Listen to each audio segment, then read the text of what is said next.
आप सभी का स्वागत है। आज का टॉपिक है ध्वनि एम हिंदी वर्णमाला व वर्णक्रम। वर्णक्रम इसमें आएगा शब्द की सबसे छोटी इकाई।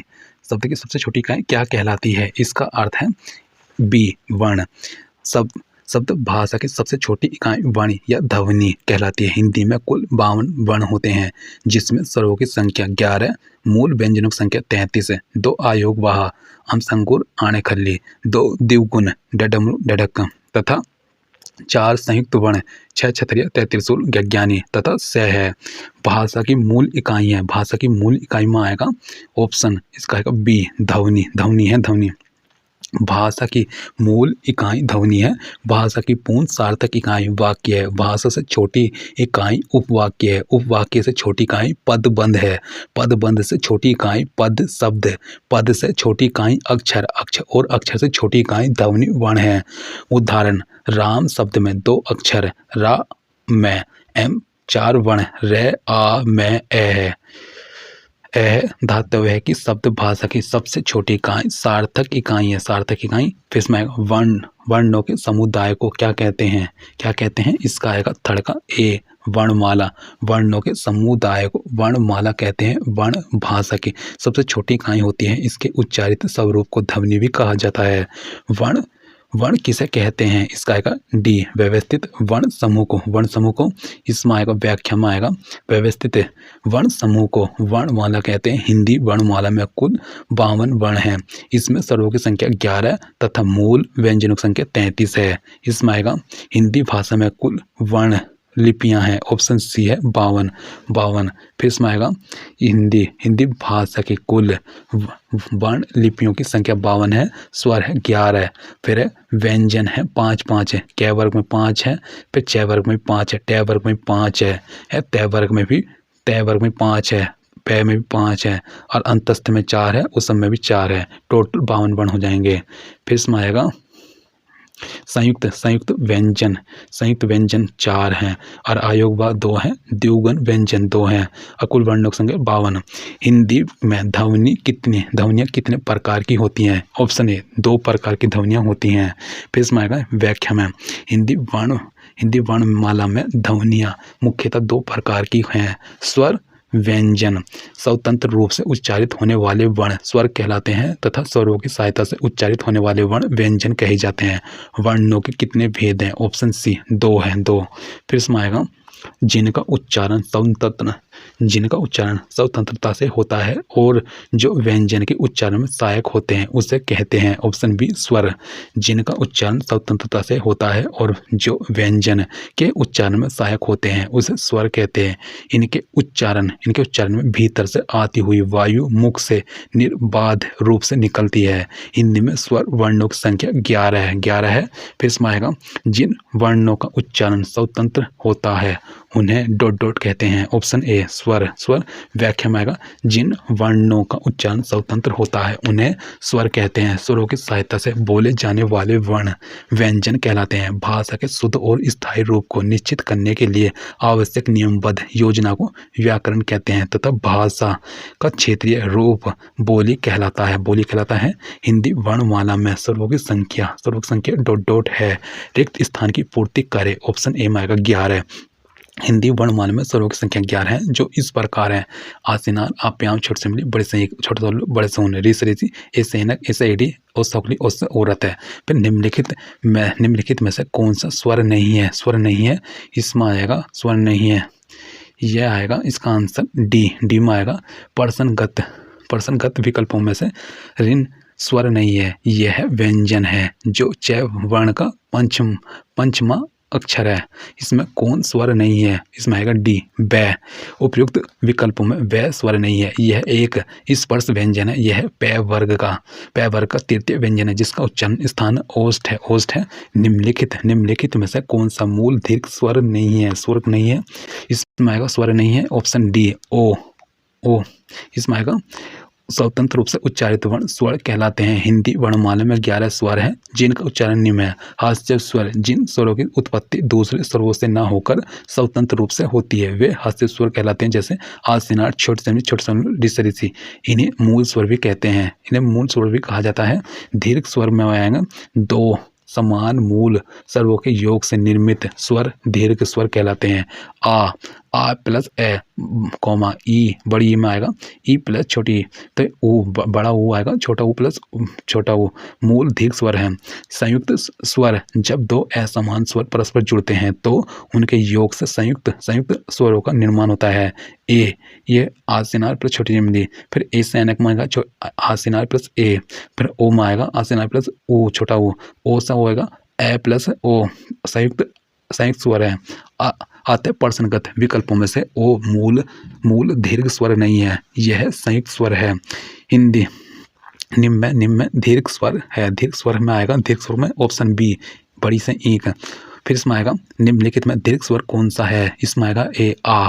फिर इसमें आएगा 16 में निम्नलिखित में से कौन सा संयुक्त स्वर है, इसमें आएगा 16 का डी में आएगा ए से डी, ए से ओसगुली, ओसे औरत है। फिर इसमें मात्रा के आधार पर स्वर कितने प्रकार के होते हैं, ऑप्शन बी तीन प्रकार के होते हैं। फिर इसमें आएगा व्याख्या में उच्चारण में लगने वाला समय मात्रा कहलाता है। इसी मात्रा के आधार पर स्वरों के 3 भेद हैं। हास्य स्वर, जिन स्वरों के उच्चारण में एक मात्रा का समय लगता है उन्हें हास्य स्वर कहते हैं। आसिनार छोटे सा उल्लू, ऋषि हास्य स्वर है, इन्हें एक मात्रिक स्वर भी कहते हैं। दीर्घ स्वर, जिन स्वरों के उच्चारण में 2 मात्रा का समय लगता है वे दीर्घ स्वर कहलाते हैं, इन्हें द्विमात्रिक स्वर भी कहते हैं। ये हैं आप्याम, बड़े से बड़े से ऊन, ऐसे डी, ऐसे एनक, ओसकुली, उससे औरत। ठीक है, इसमें आ जाएगा, इसमें है प्लुत स्वर, जिन स्वरों के उच्चारण में 3 मात्रा का समय लगे उसे प्लुत स्वर कहते हैं। 3 अंक इसका चिन्ह होता है। संस्कृत व्याकरण में प्लुत स्वरों की संकल्पना प्राप्त होती है। हिंदी में इसका प्रयोग नहीं किया जाता। विशेष समग्रता, मात्रा के आधार पर स्वर के 3 भेद हैं, किंतु हिंदी वर्णमाला में मात्रा के आधार पर स्वरों के प्रकार पूछे जाने पर उत्तर 2 होगा। हास्य स्वर, दीर्घ स्वर, क्योंकि प्लुत स्वर का प्रयोग हिंदी व्याकरण के अंतर्गत नहीं किया जाता है। फिर आएगा वर्ण तालिका के अनुसार हास्य दीर्घ और प्लुत क्या है, इसमें आएगा ए स्वर है। फिर स्वर ध्वनि के प्रकार है, ऑप्शन डी तीनों है, दीर्घ है, हास्य है, प्लुत है। फिर इसमें आएगा हास्य दीर्घ और प्लुत तीनों ही उच्चारण की मात्रा के आधार पर स्वर ध्वनि के प्रकार है। जिह्वा के आधार पर स्वर कितने प्रकार के होते हैं, इसमें आएगा बी 3 प्रकार के 3। फिर इसमें आएगा जिह्वा के उत्थापित होने या उसकी क्रियाशीलता के आधार पर स्वर 3 प्रकार के होते हैं। 3 प्रकार के हैं। अग्र स्वर में आएगा, अग्र स्वर में जिन स्वरों के उच्चारण में जिह्वा का अग्र भाग सक्रिय रहता है उन्हें अग्र स्वर कहते हैं, जैसे छोटी संधि, बड़ी संधि, ऐसे डी, ऐसे एनक। मध्य स्वर में आएगा, जिन स्वरों के उच्चारण में जिह्वा का मध्य भाग क्रियाशील रहता है उन्हें मध्य स्वर कहते हैं, जैसे आसिन, अनार। फिर इसमें आएगा पाच्य स्वर, जिन स्वरों के उच्चारण में जिह्वा का पिछला भाग उत्थापित होता है उन्हें पाच्य स्वर कहते हैं, जैसे आप्याम, छोटे से ऊन, बड़े से ऊन, उससे उगली, उससे औरत। फिर इसमें आएगा अर्धविवृत स्वर में आएगा, इसमें आएगा बी में ऐसे है ना। फिर मुख्य द्वार के खुलने का आधार पर स्वर 4 प्रकार के हैं, जो इस प्रकार है। विवृत में आएगा, जिन स्वरों के उच्चारण मुख्य द्वार पूरा खुलता है, जैसे आ। फिर अर्ध विवृत स्वर, जिन स्वरों के उच्चारण में मुख्य द्वार आधा खुलता है, आज से अनार, ऐसे डी, उससे औरत, उससे उकली। फिर इसमें आएगा अर्ध संवृत, जिन स्वरों के उच्चारण में मुख द्वार आधा बंद रहता है, जैसे इस आईडी ओ से उकली। फिर संवृत, जिन स्वरों के उच्चारण में मुख द्वार लगभग बंद रहता है, छोटी सिमली, बड़ी संयुक्त, छोटे बड़े। अतः दिए गए विकल्पों में से ए अर्ध विवृत स्वर है, जिनकी ध्वनि केवल मुख से निकलती हैं, वे हैं इसमें आएगा वे हैं डी में आएगा, जिनकी ध्वनि केवल मुख से निकलती हैं वे निर्नुनासिक स्वर हैं। अनुनासिक स्वरों आणे खल्ली न, मैं और न मैं के उच्चारण में वायु ध्वनि मुख के साथ साथ नाक से भी निकलती है। वर्ताकार स्वर ऐसे स्वर हैं जिनके उच्चारण में होठों का आकार गोल हो जाता है, जैसे छोटे से उल्लू, बड़े से ऊन, उससे उगली, उससे औरत। ओ संवृत स्वर के उच्चारण मुख द्वार लगभग बंद रहता है, जैसे छोटी से बड़ी से छोटे से उल्लू, बड़े से ऊन। फिर इसमें आएगा भाषा विज्ञान की दृष्टि से ऊन, बड़े से ऊन किस प्रकार का स्वर है? इसका आएगा डी, पाच्य संवर्त। पाच्य संवर्त इसमें आएगा भाषा विज्ञान की दृष्टि से छोटे से ऊ तथा बड़े से ऊन पाच्य स्वर, पाच्य संवृत स्वर है। जिन स्वरों के उच्चारण में जीभ का पाच्य भाग कार्य करता है उसे पाच्य स्वर कहा जाता है। जैसे आप्याम, छोटे से ऊन, छोटे से उल्लू, बड़े से ऊन, ओ सौगली, ओ सवरत, ओ संवृत स्वर उन स्वरों को कहा जाता है जिन स्वरों के उच्चारण में मुख द्वार लगभग बंद रहता है। जैसे छोटे से इमली, बड़े से ईक, छोटे से उल्लू, बड़े से ऊन। होठों की आकृति के आधार पर निम्नलिखित में से कौन अवर्तमुखी स्वर है? ऑप्शन ए छोटी से इमली। फिर इसमें आएगा होठों की आकृतियों के आधार पर स्वरों को दो भागों में विभाजित किया गया है। ये अवर्तमुखी जिन स्वरों के उच्चारण में होठ वर्तमुखी या गोलाकार नहीं होते अवर्तमुखी स्वर कहलाते हैं। जैसे आसेनार, आप्याम, छोटे से बड़े से एसेडी, एसैनक। वर्तमुखी जिन स्वरों के उच्चारण में होठ गोलाकार होते हैं वे वर्तमुखी स्वर कहे जाते हैं। जैसे छोटे से ऊन, बड़े से ऊन, ओसवली, ओसवरत, ओ। अतः दिए गए विकल्पों में से ई अवर्तमुखी स्वर है। फिर इसमें आएगा निम्न कंठ्य वर्ण कौन सा है? कौन सा है? इसमें आएगा बी, बी में आएगा ए। दिए गए वर्णों में ए कंठ्य वर्ण है। ई छोटे से इमली, बड़े से ईक तालव्य वर्ण तथा ऊ छोटे सा उल्लू ओष्ठ वर्ण है। फिर कौन वर्ण ओष्ठ्य नहीं है? ऑप्शन डी आ आएगा आ। फिर इसमें आ वर्ण ओष्ठ्य नहीं है, यह कंठ्य ध्वनि है। छोटे से ऊन, बड़े से ऊन तथा पै वर्ण के ओष्ठ्य ध्वनियां हैं। निम्न में से ओष्ठ्य वर्ण कौन सा है? डी, डी में आएगा ऊ छोटे सा उल्लू। फिर दिए गए विकल्पों में से छोटे सा उल्लू ओष्ठ्य वर्ण है। हिंदी वर्णमाला के स्वर वर्णों के उच्चारण स्थान का विवरण निम्न है। उच्चारण स्थान स्वर आएगा स्वर, इसमें आएगा उच्चारण स्थान स्वर। कंठ में आएगा आसेनार, आप्याम। तालु में आएगा छोटे से इमली, बड़ी से ईक, बड़ी से ईक। फिर मूर्धा में आएगा री।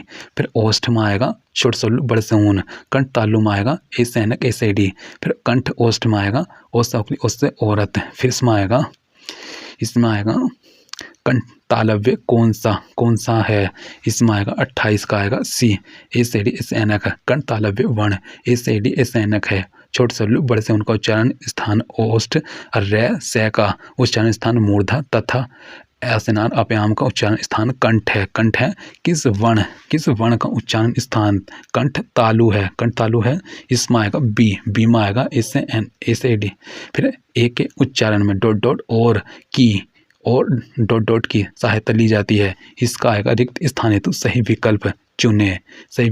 30 का आएगा सी, सी में आएगा कंठ तालु। फिर इसमें आएगा ओ किस प्रकार के वर्ण है? कंठोष्ठीय, फिर इसमें आएगा इनमें से ओ का उच्चारण स्थल कौन सा है?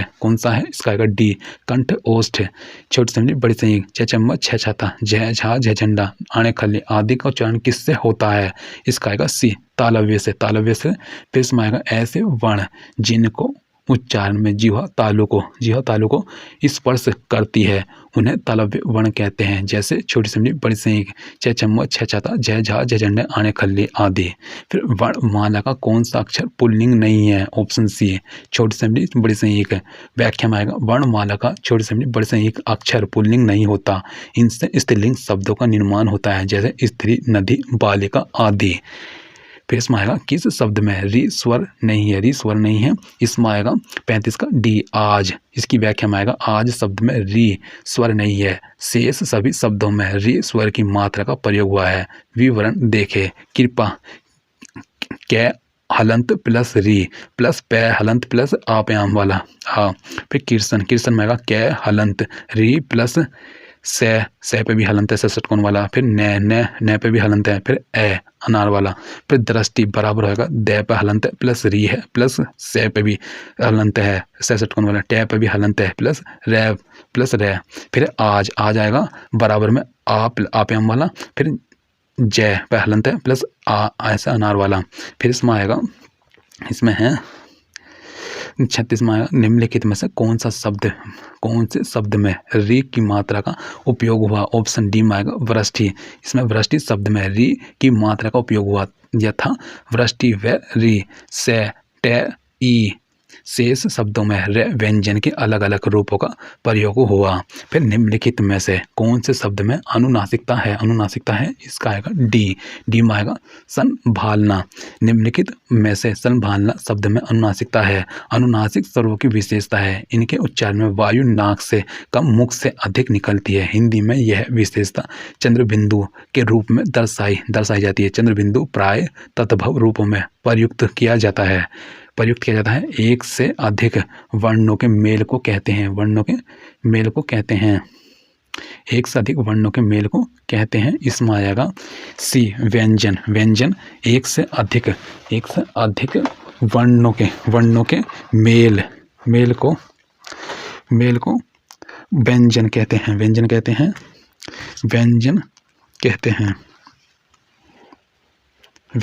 हैं।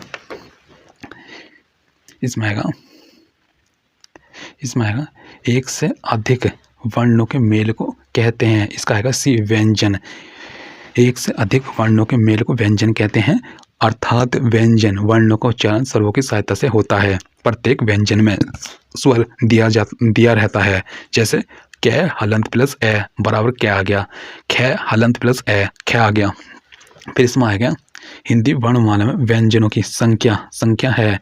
इसमें आएगा 39 का सी 33 है। हिंदी वर्णमाला में मूल रूप से व्यंजनों की संख्या 33 मानी गई है, जो इस प्रकार है। कै खे गे घेगड़ी वाला आने खल्ली, चे छे झे जय झे न, फिर आने खल्ली, फिर टे टमाटर ठे डमरू ढेढक्कन आने खल्ली, फिर तह तख्ती थे तनमस दे दवा दे धनुष न नल है, फिर पतंग फै फल भै बकरी भै भालू मैं मच्छी है। फिर ये रह लेवे फिर इसमें आएगा से है। इनके अतिरिक्त वर्णमाला में 4 संयुक्त व्यंजन भी हैं, यथा क्षत्रिय तैतृसुल वैज्ञानिक से। निम्नलिखित में से कंठित ध्वनियाँ कौन सी हैं? ऑप्शन ए कै ख। फिर इसमें आएगा व्याख्या में आएगा कै ख कंठित ध्वनियाँ हैं। च जय तालव्य ध्वनि, टे न मूर्धन्य ध्वनि तथा ये रैले अंतस्थ व्यंजन है। इसमें आएगा उच्चारण स्थान के आधार पर निम्नलिखित में से कौन सा दंत्य है? इसमें आएगा इसका दंत्य का, इसमें बी उच्चारण स्थान के आधार पर निम्न में से ले दंत्य वर्ण है। शेष पे में ओष्ठ्य वर्ण है। घ का उच्चारण स्थान कौन सा है? इसका एक बी कंठ। उक्त विकल्पों में घ का उच्चारण स्थान कंठ है। ए आ के वर्ण है। विसर्ग कंठीय ध्वनियां हैं। हिंदी की से ध्वनि इसमें आ जाएगा 43 का आएगा बी तालव्य आ जाएगा। हिंदी का से वर्ण तालव्य ध्वनि है। अन्य तालव्य वर्ण है। छोटे से बड़े से छह चम्मच छह चाता जय झा झंडा आने खल्ली और यह है तालव्य व्यंजन है। इसका आएगा बी छह चम्मच छह चाता जय झा झंडा है। फिर इसमें आएगा च और छह वर्ण का उच्चारण स्थान कौन सा है? इसमें आ जाएगा 45 का ए तालु। फिर है इसमें यह का उच्चारण स्थान है डी तालु। फिर इसमें आएगा निम्नलिखित में तालव्य ध्वनि है। 47 का आएगा सी में आएगा से। दिए गए विकल्पों में से मूर्धन्य ध्वनि है। पे ओष्ठ ध्वनि तथा कै कंठ्य ध्वनि है। हिंदी की तालव्य ध्वनियां हैं। ऑप्शन ए च छ झ च जय झ। फिर इसमें आएगा व्याख्या में हिंदी की तालव्य ध्वनियां इसमें आएगा तालव्य ध्वनियां में च छ जय झ ते थे दे धे दंत्य ध्वनि। फिर टे डे ढेढक्कन मूर्धन्य ध्वनि तथा पै फै भै भै ओष्ठ्य ध्वनियां हैं। से का उच्चारण स्थान है। इसका आएगा बी तालु स्थान। फिर इसमें आएगा च वर्ण ध्वनि किस वर्ग में आती है? इसका आंसर आएगा किस वर्ग में आती है? इसका आएगा च वर्ग में। इसमें आएगा च छ झ आने खल्ली ध्वनियाँ तालव्य के अंतर्गत आती हैं। कंठ में कै वर्ग कै ख घ घड़ी आने खल्ली आदि की तथा दंत्य में तय वर्ग की तय तख्ती थ तर्मस तय दवा ध धनुष नैनल ध्वनियाँ आती हैं। फिर ढेढक्कन वर्ण का उच्चारण स्थान है। डॉट और वर्ग डॉट है। रिक्त स्थान है तो सही विकल्प चुने। ऑप्शन बी आएगा बी तय वर्ग चौथा। इसमें आएगा ढेढक्कन का उच्चारण स्थान मूर्धा है। इसमें टैटिमाटर वर्ग का उच्चारण स्थान चौथा वर्ण है। फिर इसमें आएगा निम्नलिखित में से कौन सा वर्ण उच्चारण की दृष्टि से दंत्य नहीं है? इसमें आएगा टे। ट वर्ण उच्चारण की दृष्टि से दंत्य नहीं है। ट वर्ग के वर्णों का उच्चारण मूर्धा से होता है। शेष शेष त वर्ग के व्यंजन दंत्य है। इसमें आएगा, इसमें है 53 में आएगा निम्नलिखित में से दंत्य ध्वनि है। इसमें आएगा 53 का सी तय। उक्त विकल्पों में तय दंत्य ध्वनि है। अंत्य अन्य दंत्य ध्वनि तय वर्ग के वर्ण तथा स है। क कंठ्य ध्वनि, छ तालव्य ध्वनि तथा प ओष्ठ्य ध्वनि है। निम्नलिखित में से दंतव्य वर्ण है। ऑप्शन सी में आएगा तय। फिर इसमें आएगा दिए गए विकल्पों में से तय दंत्य वर्ण है। तय वर्ग के सभी वर्ण दंत्य है। यह वर्ण और च वर्ण के सभी वर्ण तालव्य है तथा ओ ओष्ठ्य ध्वनि है। निम्नलिखित में दंत्य ध्वनि है। इसमें आएगा सी ल। इसमें व्याख्या में आएगा, व्याख्या में जिन वो मुख के जिस भाग से जिन वर्णों का उच्चारण होता है मुख के जिस भाग से जिन वर्णों का उच्चारण होता है उसे उस वर्ण का उच्चारण स्थान कहते हैं। हिंदी वर्णमाला के व्यंजनों का उनके उच्चारण स्थानों के साथ संपूर्ण विवरण निम्नलिखित है। उच्चारण स्थान व्यंजन है। कंठ में आएगा क ख ग घ, आण खली है विसर्ग है। तालु में आएगा च छ ज झ न ये से है। मूर्धा में आएगा टैटी मा ठे डेडम ढेढक्कन न रे से है। दंत में आएगा, दंत में तय तख्ती थैतरमस दय दवा धय धनुष तैतक्ति थैथरमस दय दवा धय धनुष नैनल न ले से। फिर इसमें ओष्ठ में आएगा प फ भ मै प ब भ मै। फिर दंत ओष्ठ में आएगा व अतः ल दंत्य ध्वनि है, दंत्य ध्वनि है। फिर इसमें आएगा फ ब प फ ब मै डॉट व्यंजन होते हैं। इसका ओष्ठ्य। फिर इसमें आएगा, इसमें है इसमें उत्तर में आएगा ये प फ ब भ मै ओष्ठ्य व्यंजन है। दंत्य में त थ द ध न। फिर तालव्य में आएगा च छ ज झ न। फिर कंठ में क ख घ अणे खल्ली। हिंदी की ब ध्वनि है। इसमें आएगा बी ओष्ठ्य ध्वनि। फिर इसमें आएगा हिंदी की ब ध्वनि ओष्ठ्य ध्वनि है। प वर्ग के ओष्ठ्य ध्वनियों के अंतर्गत आते हैं। व का उच्चारण स्थान है। ऑप्शन सी दंतोष्ठ। फिर इसमें आएगा हिंदी निम्नलिखित में ध्वनियों में कौन सी दंतोष्ठ्य है। दंतोष्ठ्य में आएगा, इसमें आएगा डी में आएगा व आएगा दिए गए विकल्पों में वह ध्वनि अंतोष्ठ्य है। थ दंत्य ध्वनि तथा फ और मैं ओष्ठ्य ध्वनियां हैं। फिर इसमें आएगा निम्नलिखित में से कौन ट वर्ग में नहीं है। ऑप्शन सी ध। फिर इसमें आएगा दिए गए वर्णों में से ध वर्ण ट वर्ग के अंतर्गत नहीं आता।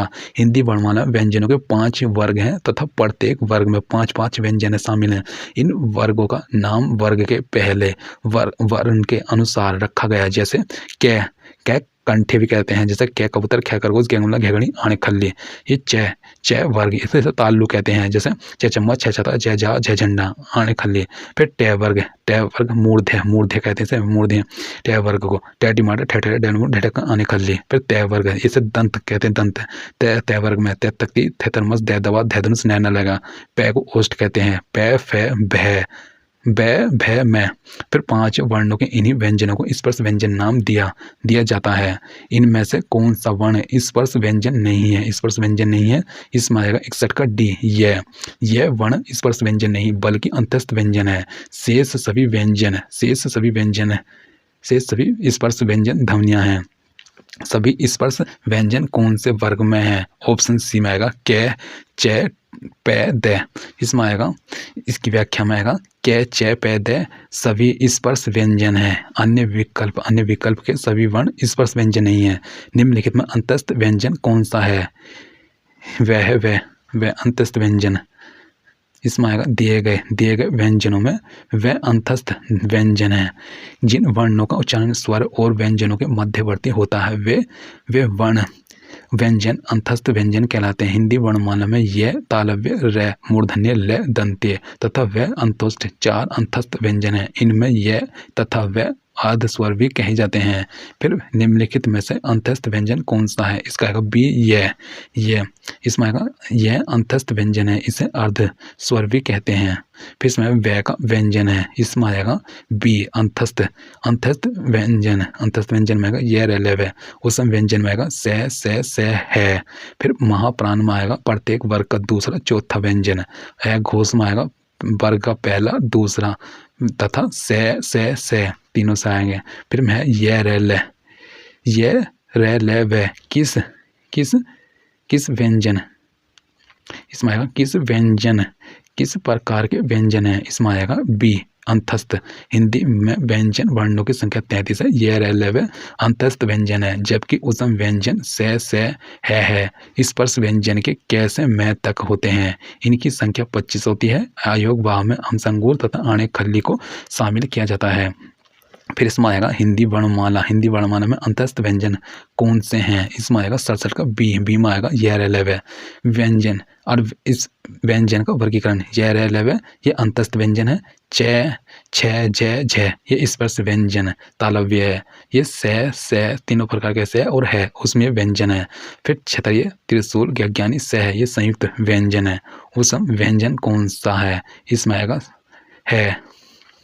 इसमें आ जाएगा दिए गए विकल्पों में वर्ण है उसमें व्यंजन है। जिन व्यंजनों को उच्चारण करते समय वायु मुख्य किसी विशेष स्थान से घर्षण करती हुई निकले तथा ऊष्मा उत्पन्न करे उससे ऊष्मा व्यंजन कहते हैं। जैसे से है। फिर इसमें आएगा कौन उष्म व्यंजन, कौन उष्म व्यंजन नहीं है, इसका आएगा 69 का सी आएगा गै। दिए गए वर्णों में से गै उष्म व्यंजन नहीं है। यह एक स्पर्श व्यंजन है जिसका उच्चारण स्थान कंठ शेष वर्ण उष्म व्यंजन है।